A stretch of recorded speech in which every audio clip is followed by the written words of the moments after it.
Washington, an inspector general uncovered pervasive problems in the FBI's preparation of wiretap applications, according to a memo released Tuesday about an audit that grew out of a damning report last year about errors and omissions in applications to target a former Trump campaign advisor during the Russia investigation. The follow-up audit of unrelated cases by the Justice Department's independent watchdog, Michael E. Horowitz, revealed a broader pattern of sloppiness by the FBI in seeking permission to use powerful tools to eavesdrop on American soil in national security cases.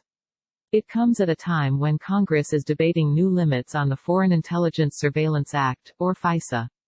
The finding of systemic incompetence is devastating for the FBI, but in the Trump era, the discovery is leavened by an unusual side benefit for the Bureau. It undercuts the narrative fostered by President Trump and his supporters that the botching of applications to surveil his campaign advisor Carter Page is evidence that the FBI engaged in a politically biased conspiracy.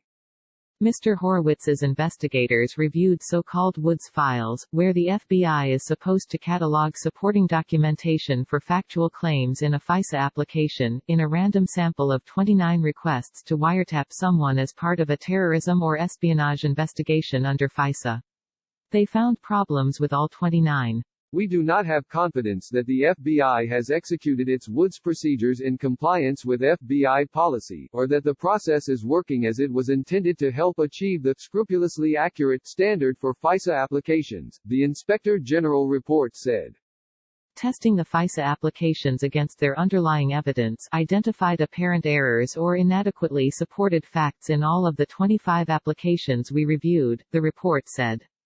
The other 4 could not be scrutinized at all because the FBI could not even locate the required Woods file. In the 25 applications reviewed, there was an average of about 20 problems each. One alone had 65 issues. In a statement appended to the report, the FBI said that it accepted the findings but also that it believed it was already addressing the source of the problems through corrective steps it put in place after the earlier report about Mr. Page.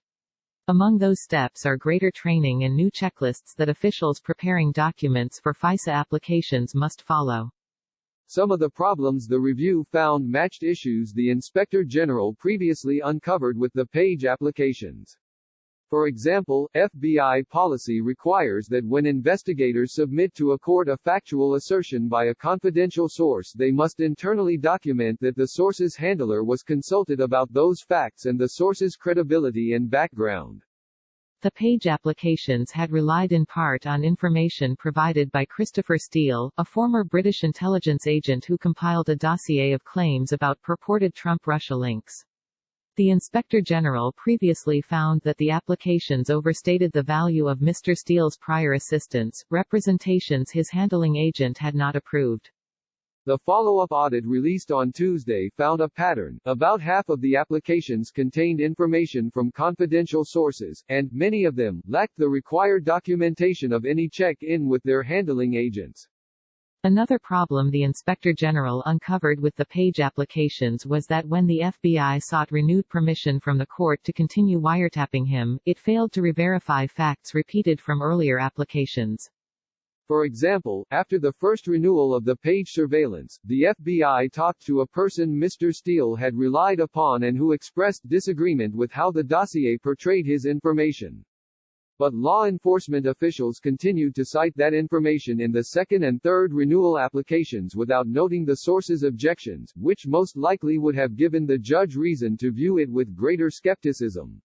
A failure to consistently re-verify recycled statements of fact during renewals also appears to be common, the new report said. In one case, FBI agents even repeated errors in applications submitted for wiretap renewals. In others, they only corroborated new facts, not earlier assertions they had verified when originally seeking the wiretaps and were relying on again. This practice directly contradicts FBI policy, the report said.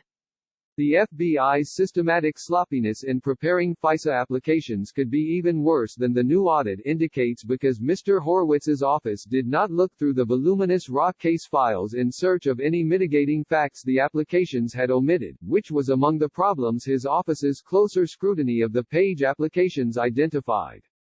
The system is inherently vulnerable to the risk that lower-level agents will cherry-pick evidence when compiling factual summaries, leaving out evidence that weakens their case when they seek permission to conduct surveillance either deliberately or through confirmation bias, current and former national security officials have said.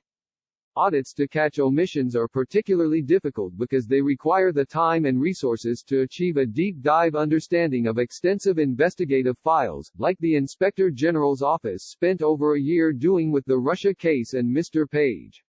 As part of its changes since the Page report, the FBI has created new checklists to remind agents to consider whether there is any mitigating evidence. The FISA court has ordered officials to swear in future cases that applications to the court contain all information that might reasonably call into question the accuracy of the information or the reasonableness of any FBI assessment in the application, or otherwise raise doubts about the requested findings. The new report took no position on the scale of the errors in the application materials, whether they were minor or could have changed law enforcement officials' decisions to seek wiretap orders or a judge's decision to approve them. The FBI and the Justice Department's National Security Division also occasionally audit FISA applications for accuracy. The Inspector General report said it examined 34 such accuracy review reports covering 42 FISA applications at 8 field offices between 2014 and 2019. Those reviews found a total of 390 issues in 39 of the 42 applications, including unverified, inaccurate, or inadequately supported facts, as well as typographical errors, it said. The findings of systemic problems with its work-seeking FISA applications comes at a delicate time for the FBI, which has expressed chagrin at the errors and omissions in the Page applications while promoting the importance of preserving its ability to use national security wiretaps when investigating suspected spies and terrorists. In March, the House passed new curbs on FISA as part of a bill to extend 3 FBI tools for national security investigations that expired on March 15. For example, the bill would push the FISA court to appoint an outsider to critique the government's arguments when a wiretap application raises serious issues about First Amendment activity, which could include political campaigns. Some libertarian-leaning senators of both parties have argued that the House bill falls short and that more new restrictions are necessary. One of them, Senator Ron Wyden, Democrat of Oregon, said on Tuesday that the new findings underscored the need for greater safeguards. The Inspector General's findings of widespread abuses indicate that Carter Page was not singled out, Mr. Wyden said. Congress should write reforms into black-letter law to ensure that every American's rights are protected, not just friends of the president. Mark Raimondi, a spokesman for the Justice Department's National Security Division, pointed to the changes the department and the FBI have already made. He also noted that Attorney General William P. Barr has further required the Bureau to get higher-level approval to open politically sensitive investigations and supports changes in the House's bill. The department is committed to putting the Inspector General's recommendations into practice and to implementing reforms that will ensure that all FISA applications are complete and accurate, Mr. Raimondi said.